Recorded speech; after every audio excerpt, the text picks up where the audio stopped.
নমস্কার, cake magic moments food and ট্রাভেলসে আপনাদের স্বাগত জানাই। এই হচ্ছে গ্যাংটকের ভোরবেলার ভিউ।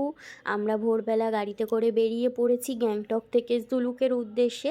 গ্যাংটক থেকে অনেকে জুলুকে যাওয়ার পথে নাথুলা যায়, কিন্তু আমাদের ফ্যামিলি মেম্বারের মধ্যে যেহেতু অনেকে সিনিয়র সিটিজেন ছিল, বাচ্চা ছিল, যার কারণে আমরা নাথুলা যাইনি। সো আমরা বরফের আশা ছেড়ে দিয়েছিলাম যে হয়তো আমরা বরফ বা স্নোফল কোনোটাই দেখতে পাবো না, কিন্তু আমাদের লাক আমাদের সাথ দিয়েছে। এই হচ্ছে ছাঙ্গু লেক, যেখানে আমরা ছাঙ্গু লেক ছাড়া আর ওল্ড বাবা মন্দির ছাড়া আর কোনো ভিউ পয়েন্ট দেখতে পাইনি গ্যাংটক থেকে জুলুক যাওয়ার পথে, কুয়াশা আর স্নোফলের কারণে। তো আমি ফার্স্ট টাইম পাহাড়ে গেছি, ফার্স্ট টাইম পাহাড়ে গিয়েই স্নোফল দেখেছি।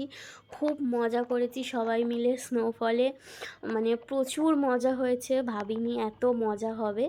আমাদের সাথে যে ড্রাইভার দাদা ছিলেন উনিও বলছিল যে এরকম অনেকে আছে পাহাড়ে অনেকবার এসছে কিন্তু স্নোফল দেখতে পায়নি। তো যাই হোক, ভালো লাগলে লাইক করবেন, শেয়ার করবেন অ্যান্ড সাবস্ক্রাইব করবেন।